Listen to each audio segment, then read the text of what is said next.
Order to establish the first ever presidential military spouse commission. It will be chaired by Jennifer Hegseth, the wife of, and highly respected wife, I may add, of Secretary of War Pete Hegseth, both here.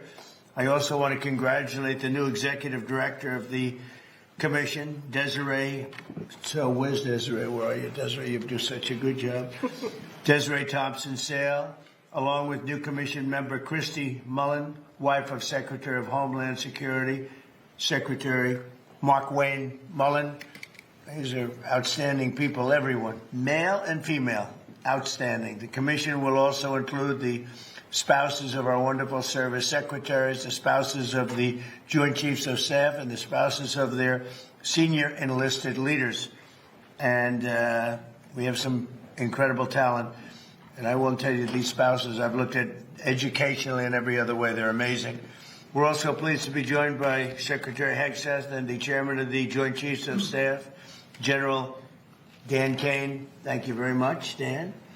America cannot have the strongest military in the world without the love and devotion of our remarkable military spouses who make the extraordinary sacrifices for our country. They really are extraordinary. Many military spouses spend months separated from their loved ones while our heroes are deployed overseas. Military families also endure frequent moves and other unique challenges, and the challenges are legendary. They write books about them. This commission will provide recommendations for improving the quality of life for military spouses so that we can better support both our military families and the entire United States Armed Forces. The commission will develop suggestions to address particular challenges in housing, employment, health care, education, child care, and just about everything else you can think of. We've never had this opportunity. We're doing it now because we've done a lot for our military. We love our military. Every day our administration is fighting to give our military families the support they dearly need and they deserve. As part of the great, big, beautiful bill, we provided hundreds of millions of dollars for military child care and improved housing on military bases. It's being built. Much of it's being built right now. Last Christmas, every service member received a warrior dividend of $1,776. Think of that. I wonder where we got that number. It's actually $1,775. The number worked out to be 17. I said, if you add $1, we have 17. That was one of my genius ideas. We have 1776. But that was a great thing, and we've given it every member of our military hard-earned pay raise. We've also given the pay raise. The commission will help ensure we continue to give military spouses our very best so our military can continue to be the strongest military anywhere in the world, and we're proving that. As you know, we had a conflict with Venezuela, worked out very well, and we have a conflict with Iran, and that's working out very well, very, very well. So now I'd like to ask Jennifer Hegseth to say a few words, followed by Pete, General Kane, and then I will sign the executive order putting this into play. And it's an order that's long overdue as far as I'm concerned, like by decades. And we're going to do a real job with it. And Jennifer, if you will, please. Well, Mr. President, you have been a champion for the military, and we are so grateful for that, and that continues today. And like you said, these are generational issues that are long overdue to address. And we have the most amazing women here who have decades of experience as military spouses themselves to take a look at it. There's really nothing we're going to find that they haven't experienced. And so between what they've experienced and what they know, we're going to really tackle these things. And I've spent the last year traveling around, meeting with military spouses and families around the world and around the country, and it's the same from Kentucky to Singapore. It's housing, it's healthcare, it's employment, it's childcare, it's education, and so we're going to take a look at all of those things. Even one of the women up here, I won't say who, but was a paramedic, and as they moved from state to state, she could not get the license. Switch to that state in time before you move again, before you PCS. And it makes it really difficult for these families to survive, let alone all the other sacrifices we're asking for them. So this is a big deal today. We're super grateful. Every time Pete travels around, Secretary Hegseth travels around talking to the troops, he tells them, the president has your back. And now the families know that you have their back too. And we are grateful. Thank you. Thank you, Jennifer. Great job. Thank you. How about you say something first, and then I can't then really we'll go top back that. into the general. You're not going to top I can't top that, Mr. President. Give it a shot. You're not going to. It's Good job. It's true. Strong families equal strong formations. I mean, when you look at it from a military perspective, as a secretary, our job is to make sure our troops are prepared and ready on behalf of the nation. And if your family's not taken care of, then it causes hesitations and complications for the warfighters up front. And so we say often, and we mean it, no soldier, no Marine, no member of the Joint Force serves alone. And so if we can address the issues of housing and make sure it's quality housing, make sure employment opportunities are maxed out, make sure child care is taken care of, make sure DOEA schools are the best in the world so that our military kids are being educated, the trade skills they might want to take the next chapter in life, if that warfighter knows that their family is good to go, they will go the extra mile, which is what our nation asks. So we're in for this. Is not one of those window dressing efforts. Jen's right. This entire group has mountains of experience, and they're raring to go to put it to use on behalf of the great Americans who serve our nation. And this is going to be full speed ahead to address every quality of life issue we can. Which, Mr. President, you invested in the One Big Beautiful Bill. People don't know how much went into housing and into barracks and into pay. That's a down payment. And now with the $1.5 trillion, which we're working to get every dollar of, it's going to be a generational investment in barracks, in housing, in healthcare, in pay, in ways no commander-in-chief has ever done before. So, Mr. President, thank you for leading on this, and this commission's ready to go. Well, thank you very much. You're doing a fantastic job. General, please. Mr. President, Mrs. Hegseth, Secretary Hegseth, it's an honor for me to be here today at the launch of this commission.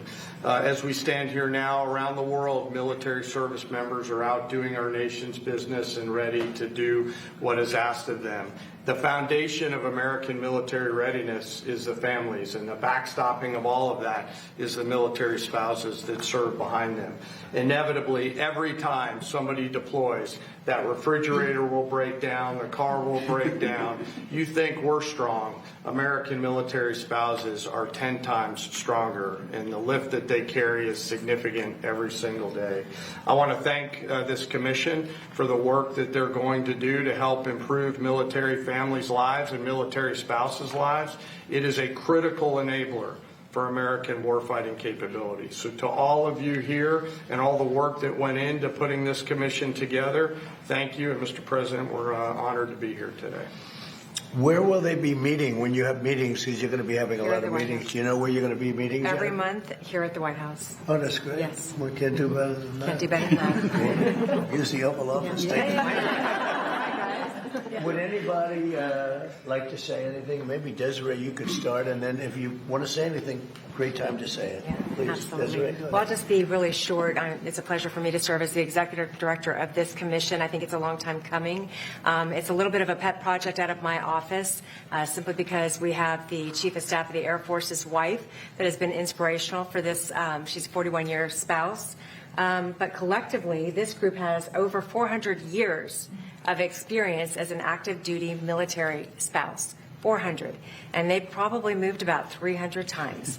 So if you can imagine that level of experience coming to this commission and solving real problems for the future of our military spouses and families, it's just an incredible thing that you're doing, President Trump, actually asking them to solve these problems and give you good recommendations. And we're happy to help them do that. So, you know, we have Desiree's been with us for a long time, and she's directly and indirectly done what she's doing for a long, long time, and covered numerous presidents. And she basically responds to the public when the public, they send things.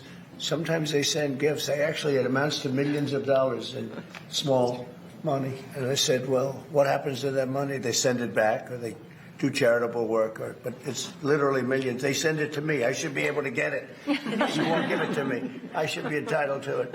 No, but they send it to me as just a gesture. But they write thousands and hundreds of thousands of letters, and she's got a staff that's all volunteer. And I have one question: how do I compare in terms of response with other presidents of the past? No comparison, sir. Is it good or bad? No, it's good. Actually, it's very good. It's very good. Yeah. We do okay. You do great. A little more than Sleepy Joe? 100% A little bit possible. more? Yes. I think so. Thank you. Thank you. Does anybody have anything to say or question? Or Statement? Would you like to make a statement? Yes, Can I please. just say, I'm so excited. We've served with the Wilsbox now for a number of years, and I've seen them champion the enlisted corps. As the spouse of a senior enlisted leader, it's pretty easy for something amazing like this to happen and not include the enlisted corps, the senior enlisted leaders from the enlisted corps. It means the world to me that this started with them in mind. And I don't know if you remember, but a few years ago, my husband was serving in Alaska, and before you got on the plane, he asked your detail if he could ask you a question, and he asked if you would FaceTime me, and you did. It meant the world. People I respect, I do that. You're getting ready to get on the plane, and this E9, this enlisted command chief, asked you to FaceTime me, and you put your arm around him. You said, "He's doing a good job. Take good care of him." And that picture has hung in his office since, and it just means the world to me that you highlight the enlisted corps every chance you get. And I love to tell people that story, that you took the time That's so for. nice. Thank you very much. Say hello, okay? I remember. Please, anybody else? Mr. President, this is Cindy Wilsbach, who's humble to That's her right. core and has had a significant role in putting this commission together. So I just want to highlight Cindy's Would you like to work. say something? I would just like to say this is a red letter day for me. Just the honor that I feel to be surrounded by these spouses who, what I like to say is we serve by oath or by vow. We didn't all raise our right hand to take an oath, but we began serving this great nation when we extended our left hand and said a vow to the person that we love that serves this country.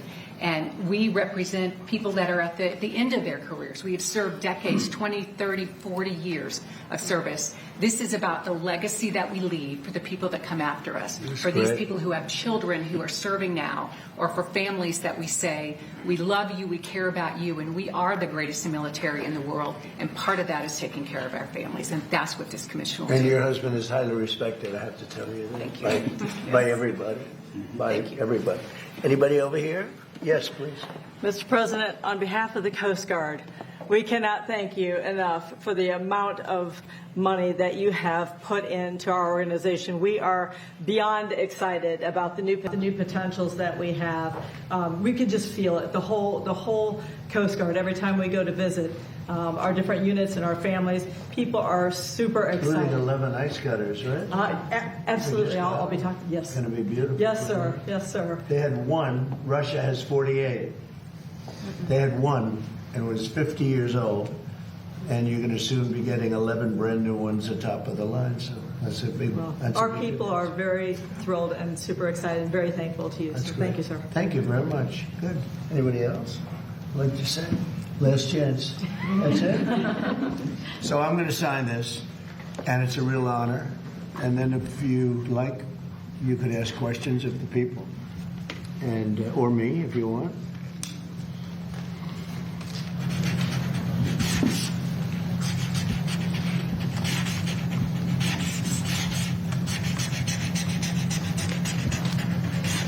Okay, that's a good one. So I wouldn't want a bad one on this side. Some are good. You know, we rate them from 6 to 10. 6 is usually when I'm standing up holding it. You can't do a very good one, but that's a 10. So you deserve a 10 too.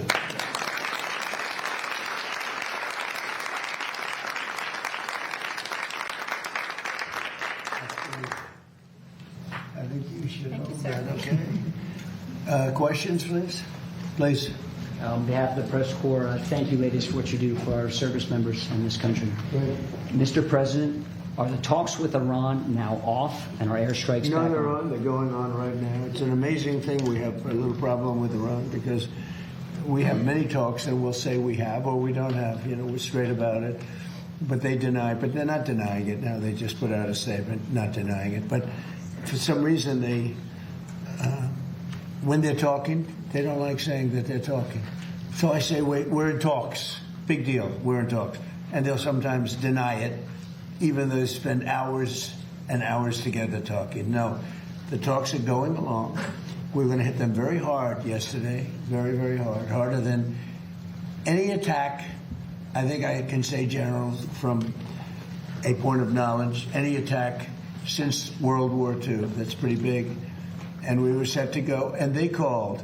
And in addition, Saudi Arabia called, And UAE called, Qatar called, got calls from numerous people. I don't want to use the word begging, but some were, in particular, Iran did not want to be hit. And they said, we want to talk. We want to talk about the Strait, but more importantly, from my standpoint, we want to talk about the denuclearization of Iran, because it's what it's all about. This is why I'm doing this. And it should have been done. It's now 50 years. We keep saying 47 years, but 3 years have gone by. But it's for 50 years that other presidents should have been doing or other countries. Didn't have to be us, but other countries. And nobody did it. And it was time, and we hit them hard with the B-2s more than a year ago now. And that knocked out their capability, their potential capability. We've done a great job. But when we talk, we say we're talking. If we're not talking, when you ask me, no, we're not talking, I'll say it. But we are talking right now. We're talking. And we're talking at the request of Iran, backed by Saudi Arabia, backed by UAE, and backed by Qatar in particular, but others also. Many countries called. The leaders of many are friendly with a lot of them, almost all of them, one way or the other, and they all wanted to give this a last chance. This is a last chance. This is not something that, if it doesn't happen, this is a last chance for them to sign a good document. Yeah, please. Mr. President, New York City Mayor Zoran Mamdani is requiring an ID to access his government-run grocery stores. What then is your message to Democrats who do not want to pass the Save America Act and ensure, ID at the ballot box? This was just announced. Yeah. I heard about it. Yeah. Well, I wish they'd have an ID to access the voting booth. They don't want to access the voting booth with any identification. We want voter ID. And we want proof of citizenship. He also had a thing where you had to have 2 different IDs to shovel snow during the winter, right? So that's a very friendly question. I like her. Who are you with? One American News, sir. Very good. All right. Good question. Very good. A good group. There are almost 20 GOP senators who have pledged to stay in D.C. to pass the Save America Act. So what's your message to the rest of the senators who are still on their summer recess? I think there's nothing more important than the Save America Act. I think they should stay. They do what they want, but I think they should stay. Mr. President, I think it's so important to get it passed. Yeah. Mr. President, where are the Iran talks, and what are your requirements You'll find right out now? today or tomorrow. I mean, they're going to go quickly, one way or the other. It's not very complex. We're talking about the Strait, the opening of the Strait, having it open literally by tomorrow, completely open. And that's phase 1. And phase 2 is we then will talk about the nuclear capacity, the nuclear, as we've been mentioned. Basically, it's, I think, the denuclearization of Iran has to happen. And that'll be the second phase. But the first phase is the opening of the Straits. The second phase will be the denuclearization, and that'll take a little while. But we're very strong on it. They cannot have a nuclear weapon. Iran cannot have a nuclear weapon, and I have never changed in that. Yeah, please, in the back. Thank you, Mr. President. You said that if Democrats get back into power, what is happening in Spain awaits America. What should voters in other countries with elections coming up soon take away from what's going on in Spain? You have to be very careful with the whole socialist thing. I think in many cases it's much more than socialist. They skipped socialism. They went directly to communism.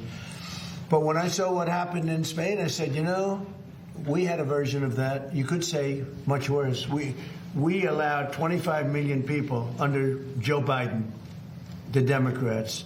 We had open borders, and countries all over the world, almost all of them, sent people that they don't want into our country. And we've gotten a lot of them out, and we're getting more, including murders. And I always said 11,888. That was the number of murders. Many of them committed more than one murder. And we're going to be just like that if you put these lunatics in that I see running for office. We had an open border a year and a half ago. We had the worst border in the history of our country. Now we have the best border. We haven't had one person come in, and this is done by the Democrats, not by left-leaning people. They do charts. And they have, in 15 months, not one person has come in through our southern border illegally. Now, that's pretty amazing. I'd say maybe 10, maybe 15. They say none. And believe me, if they did, they'd love to report it. But you could go outside in those vast plazas where hundreds of thousands of people gathered when they stormed our country, just like they did, in my opinion, worse, just like they did to Spain. They stormed our country. And those borders are those big plazas that were built. They put concrete down. And now you look at them, and there's grass growing in the cracks. Nobody comes up because they know they're not going to get through. And if they do get through, they're going to be taken out, brought back to their country. So we've done a fantastic job. You know, somebody said you did it too fast. I did it in 30 days, my first 30 days. Biden couldn't do it. He couldn't get it done. He tried at the end. He tried to do something because it was so overwhelming. It was so bad politically. But we did it in 30 days. Somebody said you should have taken a year and a half or 2 years completed because everyone forgets. Even my speechwriters, they say, sir, nobody wants to hear about the border anymore. You've done it. It's an incredible job you've done, but nobody wants to hear about it. And I should have taken a couple of years to do it because, and it actually was, the public has about a 2-year, people do, they have a 2-year memory for certain things. They have a 2-week memory. I may have gotten elected, certainly partially on the border, and because we did such a great job, it was a long time ago. I did it twice. I did it in 2016 when it was bad, but I did it this last time when it was really bad. It was, Steve, I would say many, many times worse than it was in 2016. 2016 was bad, but what we just had a year and a half ago, that was the worst border maybe in world history. There's not a third world country that would have allowed that to happen, where people coming in from prisons and people coming in from mental institutions and people forced in by government, because these are the people that those governments, those countries, I know them all, they didn't want. And they walked into a country totally unvetted, totally unchecked. Not anymore. Nobody comes in. Except if they come in legally. Yeah, please. Thank you, Mr. President. Yesterday you were... Who are you with, please? I'm with the Washington Examiner, sir. Good. They're doing good. They've been very nice to me. You were asked yesterday whether Representative Max Miller should resign from Congress over the allegations, and you said that you'd have a look at it. Yeah. Have you thought about that? And also, do you think... Well, it's a very sad thing. I know Max. He's a good person. I mean, I always thought he was a very good person. And I'm going to let the families figure that out. You know, those families... I know they're working on it. It's a very sad thing, especially when you know somebody so well, to be going through that. But it's accusations, and I'm going to let them figure that out. Yeah, please. President, did you sign off on Todd Lynch rescinding the anti-weaponization fund? And also, there are Democrats right now who say there's essentially 2 tax codes. There's a Trump family tax code and a normal people tax code. Why do you think that your family deserves some level of special exemption when it comes to the auditing of taxes? Well, I'll go into that. First of all, I had a 10-year case that was settled until I announced I was running for office. It was a settled deal like I've been doing all my life. I've been audited every year for my entire life, which I have a lot of wealthy friends who were never audited. To this day, they were never audited. I was audited. And my deal was settled. In writing, it was settled, subject to final approval. Then I announced I was running for president, and all they did was haunt me with it. They ended the settlement, and they went after me illegally. And they did a lot of bad things to me like they did to other people. And I was treated very unfairly by the IRS. It was weaponized against me. Think of it. I had a case this is a 10-year-old case, and it was settled. It was done. The case was over. I announced I'm running for president, and they terminated the settlement in Washington, and they went after me. And what they did here was frankly, if you talk about reparations or if you talk about payment, what they did to me, I had a very good case against them. So this was a case that was settled, that when I decided to run for president, right at the beginning, this is a long time, it's been going on for a long time, they terminated the settlement, which is something that never happened before. We have letters from the biggest law firms in Washington saying that this case is nonsense, just like the Russia was nonsense. They weaponized government. And so that's that, and most people understand that. On the fund, these were people that were treated Unbelievable. 22 suicides, more than that, I think. Look at Ashley. Look at so many other things that happened. These people were treated horribly, and this fund could have given them some solace. But it happens to be very popular among many quarters, and I don't participate in that fund. I was certainly treated badly. I don't participate, but I thought it would be very fair for people that spent years in prison, people that were treated so badly, for in many cases people that did absolutely nothing wrong. So I view that fund as a positive, and a lot of Republicans do too, not so many Democrats. And it's not only for that, it's for other things too.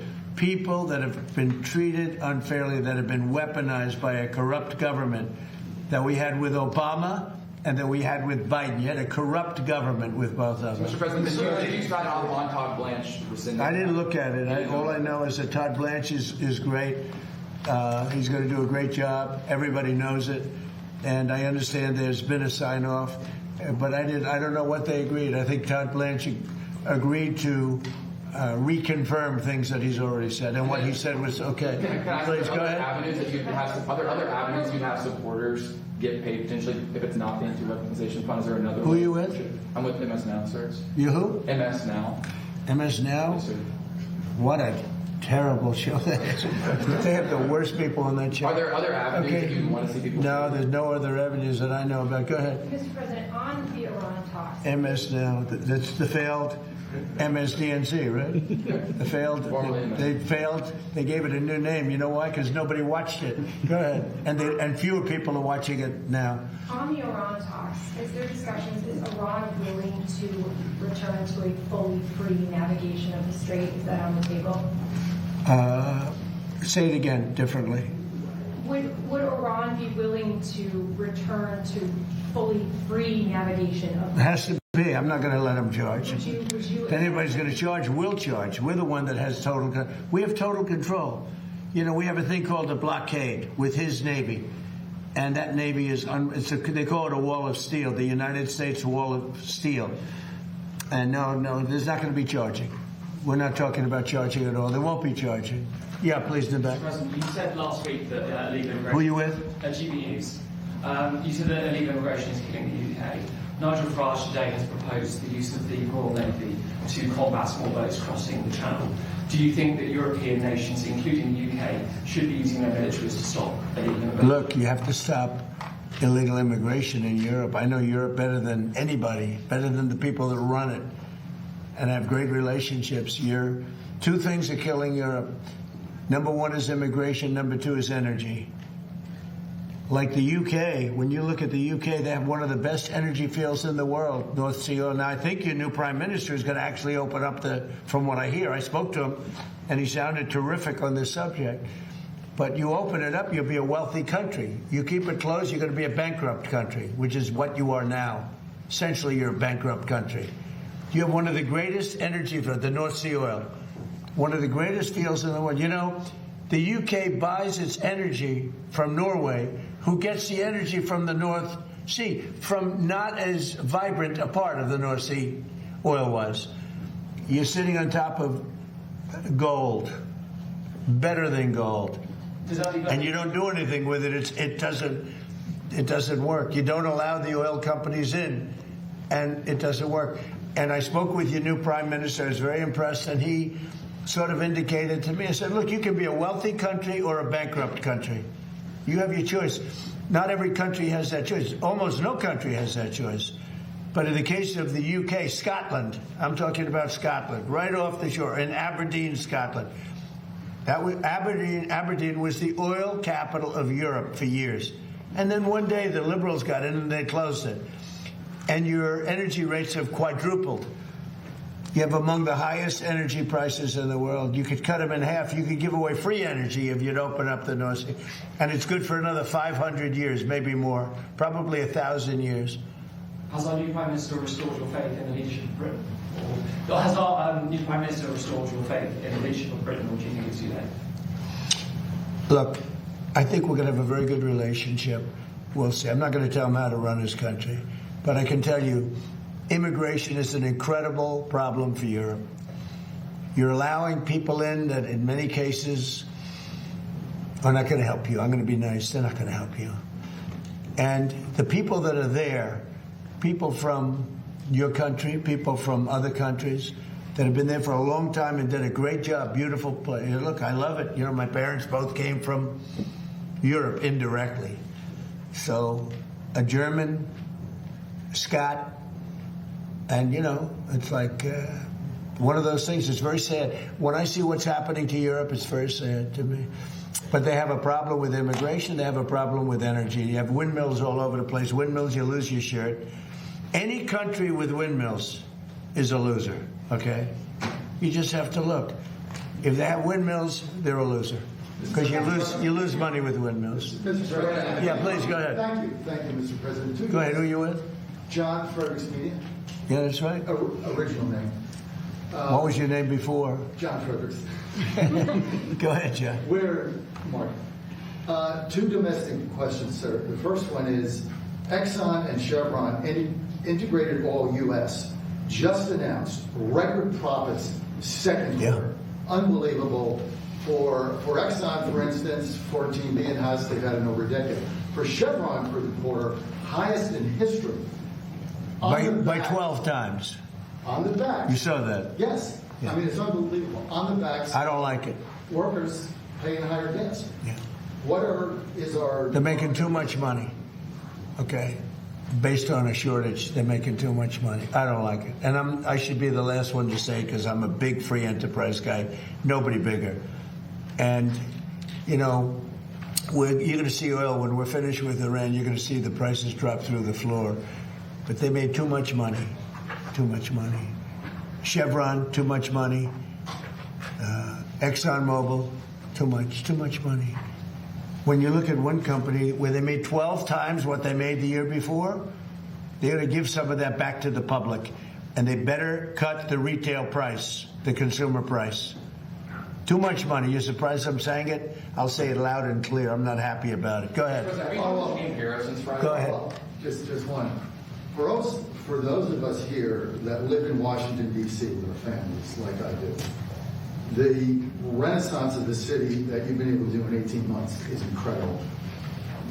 I hope you heard Did you hear that, everybody? The renaissance of Washington, D.C. in 15, 16 months is incredible, and it is. It's clean, it's safe, and you haven't seen anything yet. We're replacing all of the grass that hasn't been replaced in the fields, all the beautiful fields where the grass is. You know, grass is like humans. It has a life. This grass hasn't been changed in 100 years. We're doing all the fields. We're doing most of the graffiti is moved. But the most important thing is it's been beautified.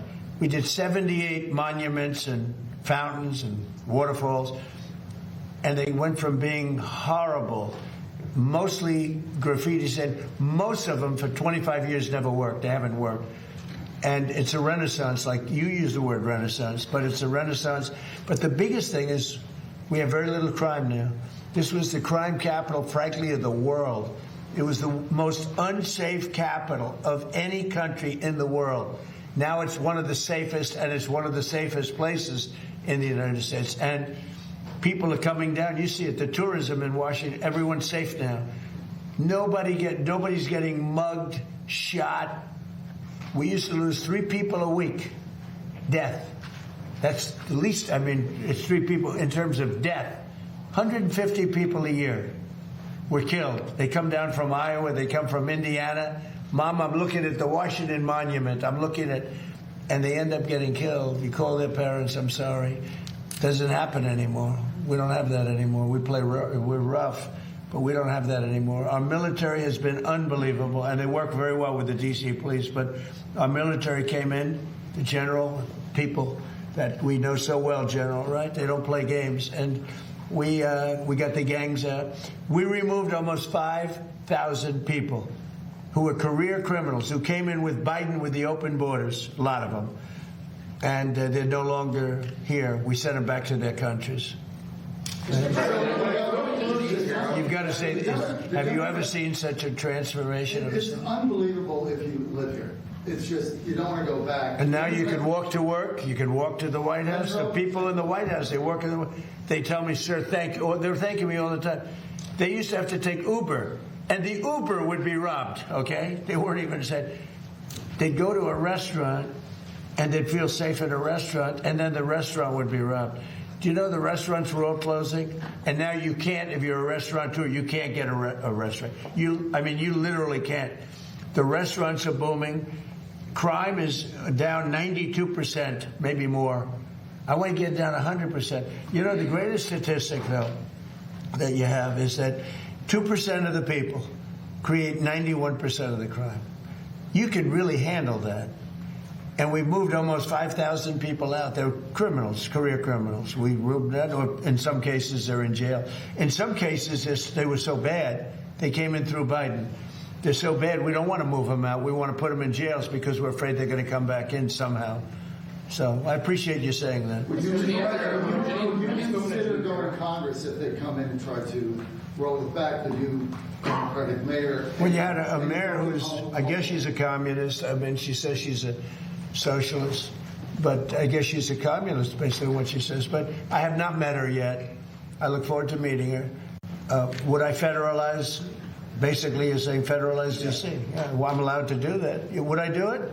If they want to, we took something that was in deep trouble. It was a graffiti-filled, crime-filled mess. We turned it into Shangri-La. We turned it into a great place. Look outside. Look what's happening. Look at the beautiful ballroom and military center. It's a military center, much more than, we have a drone port on top. Look at the grass in front of the White House being all replaced with the top stuff. The parks are all being replaced. It starts very soon, actually. We'll do one at a time. It's about 700 acres of parks. They're all going to have brand new, the best grass you can get. Scots. You know Scots? Scots Miracle Grow. They're doing it. They do great grass. What can I tell you? I got to give them a plug because they did the White House for free. Sir, a friend of mine, a guy that, he's terrific. We'd like to give you new grass at the White House. I said, I'll take it. How much? He said, free. I'll take it. One of those things. Thank you. Thank you very much. Mr. President, this is at least the 5th time you've turned off airstrikes against Iran since April to negotiate.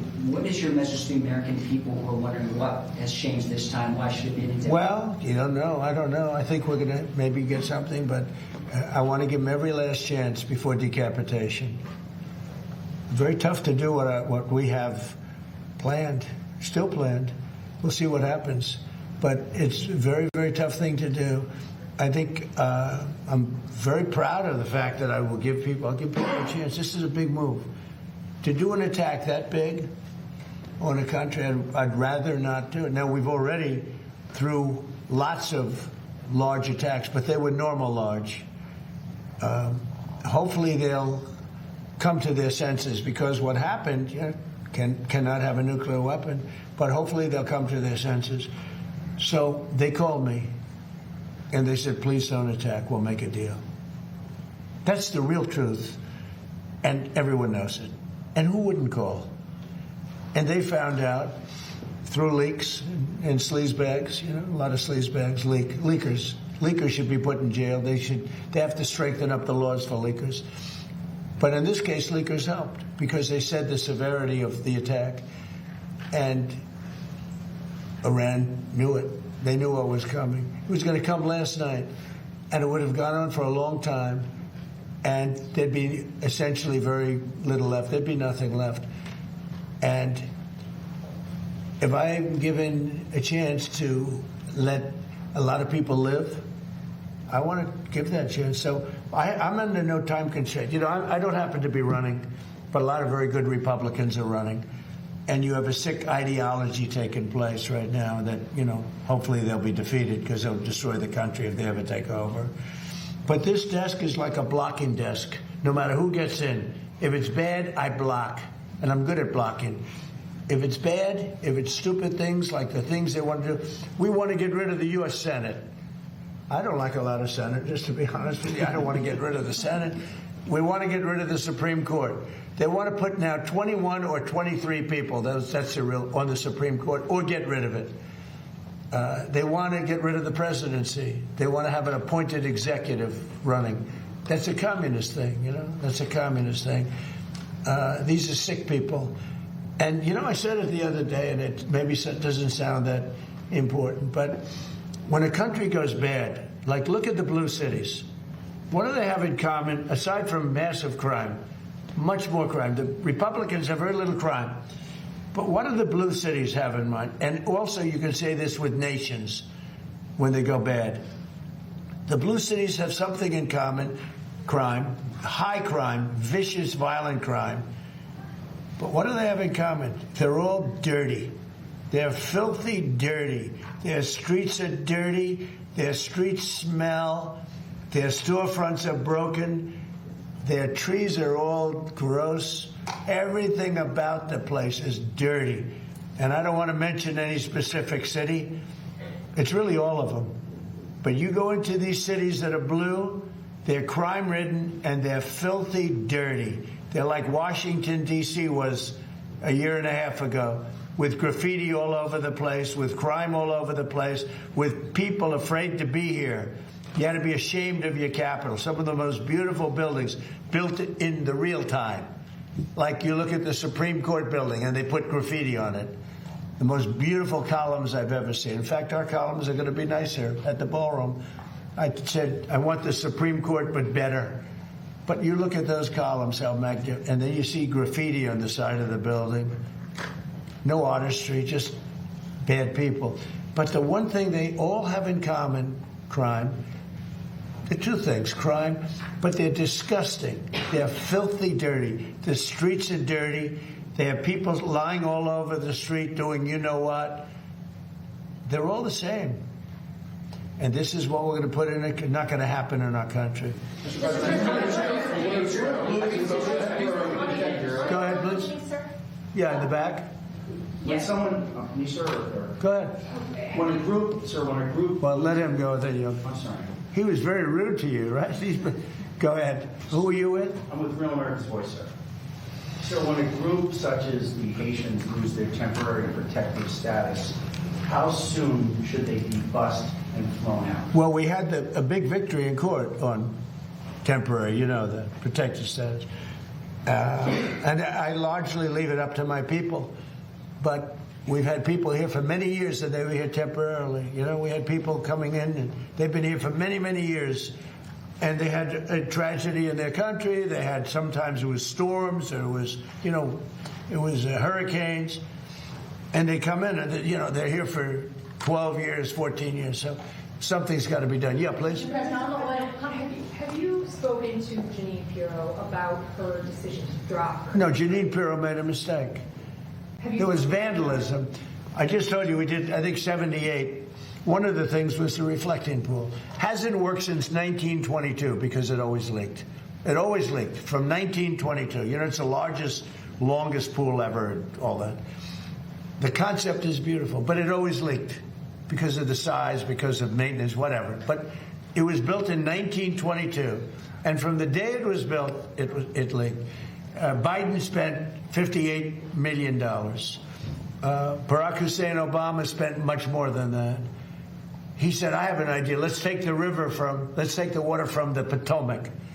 So they took the water from the Potomac, and it was putrid. It was putrid. It was a disaster. Biden was a disaster. I said, I'm going to get that fixed, along with Doug Burgum and Department of Interior. And we worked hard on that. Now, we worked hard on all 70. It's actually, I think, 81 now. You saw the new horses that just opened by the bridge with the gold. That was the way they were many years ago. Now they look better than they did many years ago. But these monuments look better than they did when they were originally built. Not just a little fix-up. We made them the way they were, plus. And everyone's so proud. The biggest, one of the bigger jobs was, not really the biggest, believe it or not, but one of the biggest was the reflecting pool. And we did a great job. We sandblasted the stone outside. It was granite, so it has a long life. We did a great job. We got very expensive material to put on top of the surface that always leaked because it was stone. It was a stone surface. Always leaked. And we put it on, and it was beautiful. Now, we have photographs or tapes, like moving cameras, right? We have them where people are on the side, cutting it with a box knife. Now, I'm not saying I was 100% thrilled with the contractor, but the contractor was rushing. We wanted to get it open for July 4th, and we got it done. But in addition, there was vandalism. Number one, look at the grass, where the grass was all knocked out with a very, very powerful ingredient that we know very well what it is. I'm not going to say the name because people get ideas. And they put a terrible phrase, I won't say that either, but a terrible phrase on a massive piece of grass that we had just replaced. Kill the grass. We had to replace the grass. A lot of grass. In addition, they took knives or cutters and they cut the material. It's material.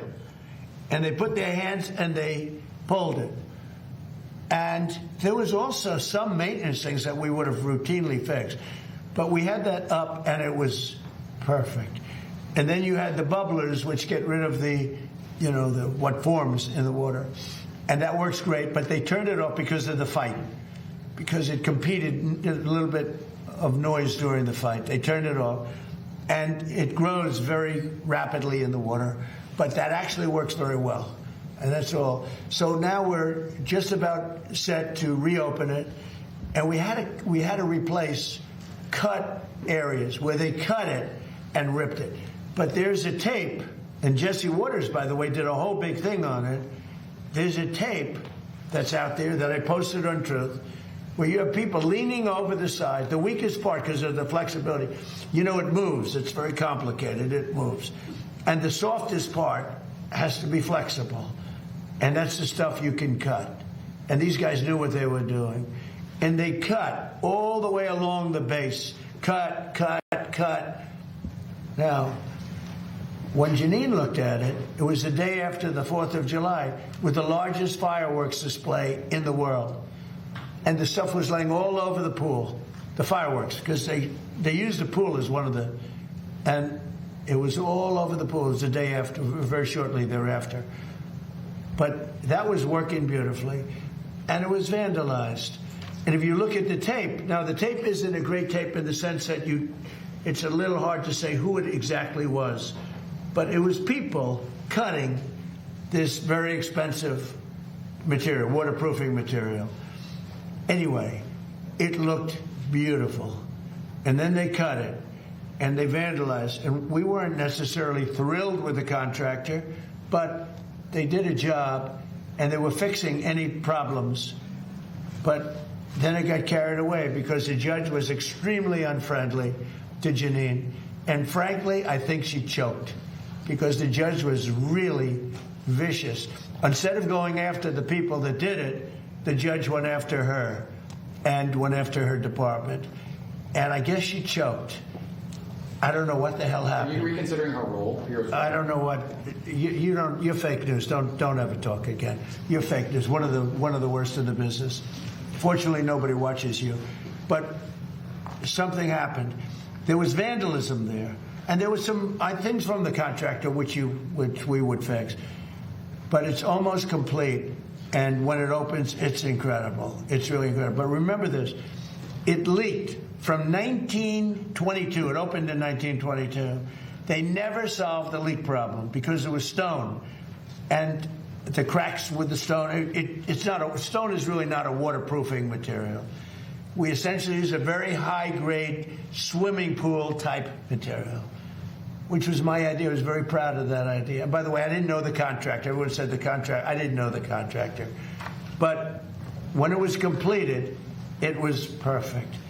But then somebody went in and cut it, just like they did the grass. Nobody talks about the grass. The grass have helicopter pictures of what they did. Wasn't it 87? Right? Do you know what they did, right? Did you see what they did? Did you see what they wrote? What did they write? 8647. That's right. 8647. They 86 them. So it's 8647. They didn't do 45. At least they left 45 out. But and massive letters on the grass, 8647. And nobody talked about that. Was vandalism too. We had to replace all that grass. It was a tremendous amount of grass. because when you hit it with this poison, it's acid, it kills the grass no matter how, you can't even clean it, even if you got there right after. It's very powerful stuff. I know it well. So people did great damage to this thing because they're sick people. You know who's representing the man is a man from Crew, a sleazebag who's been suing me for my whole political, hasn't won, he's lost all the time. But Crew, do you know what Crew is? It's a third-rate operation that's supposed to be a charity, but it's not. They used it for political reasons. So we should be proud of our monuments, and we should be proud of our city. And, you know, that was open before they did the damage. It was open. It never looked more beautiful. It looked like a mirror. And that's what it was supposed to be. It was a very dark color, because otherwise you don't see it, as a reflecting pool. And it looked beautiful. Well, it'll look just as beautiful. It'll be fixed and open over the next week and a half, 2 weeks. Mr. President, were you rooting for in Michigan? One more, yeah. Were you rooting for in Michigan? Well, you have a very interesting group. Who I'm really voting for is Mike Rogers, because I think he's going to be a great senator. But you have a communist versus a socialist. That's the way I look at it. You have a communist versus a socialist. It looks like the communist is leading. We're talking about for the Democrat primary. But for the Republican, you have a very good man, and he should be able to win. Yeah. Okay, one more. Go in the back. Yeah, go ahead. Lafayette Park. Lafayette Park, it's great. Do we do a good job in Lafayette Park? Phenomenal. So Lafayette Park is right across from the other side of the street, and I made a donation of $10 million. That was me, personally. And it's unbelievable. It was so dirty and so disgusting. Like everything liberal becomes dirty and disgusting. Socialism, liberalism, progressivism. You know, the word progressive is such a nice word. They love using it. But the radical left isn't letting them use that word anymore. But Lafayette Park is a large park. It was known as the gateway to the White House. And it was disgusting. The monument is beautiful, graffiti all over it. I won't say what was on the sidewalk, but horrible, horrible, horrible, disgusting stuff. And not only did we fix it, we have military standing there watching it. And if anybody touches it, that was the one mistake with the reflecting pond. They hadn't put up the cameras yet. They had enough up because you see what's happening. But if they would have had them up, we would have had it would have been a lot easier. And I was disappointed with Jeanine Pirro, really disappointed with Jeanine Pirro. She folded like an umbrella, and people get away with things, and it's a disgrace. But we're very proud of Lafayette Park. Now we have a big decision to make. Do we take the pavers that are red, you know, the red brick pavers, and do we change them into a granite? It's a gray granite. They're beautiful, but they're not the original. So we're going to have to make that decision. You have a good sense of taste. What would you do? Huh? Yes, change it. You would change the red brick into the granite. Heartbeat. The granite is much stronger, holds up much better. Different color. Legacy. Change it. Okay. Are you considering firing Pirro, Mr. President? Go ahead, please. Thank you, Mr. President. Today's the MLB trade deadline, and there's been talk lately about a potential lockout next year. I think over salary cap. Concerns with salary cap. Do you support a salary cap in the MLB, and what are your thoughts? Well, we're going to talk about that at a different time. You know, it's a complex situation, but not too complex for me. Yeah, please, in the back. What did you think of the Nationals trading Luis Garcia to the Yankees? And do you think Brian The which one?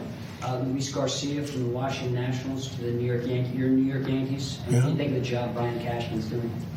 Well, I've known Brian Cashman for a long time. Look, he's done a good job. I think Randy Levine is great. He's a great executive. And by the way, the NIL or whatever it is very close to getting solved, college sports.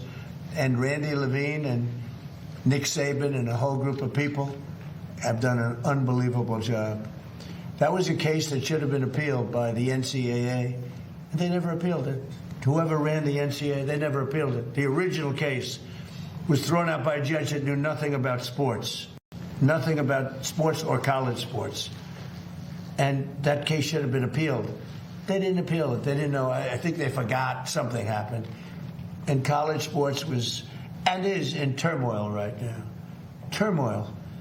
And Randy Levine from the Yankees, the president of the Yankees, got together with a lot of people. We had it right here, 60 people that were in that world, including legal people. And from football, it was Nick Saban, who won 6 or 7 championships. Fantastic coach and very respected. And many other people, very, very respected. And we have a bipartisan deal as of right now. So we'll see what happens. They'll be voting on it soon. I hope they get it.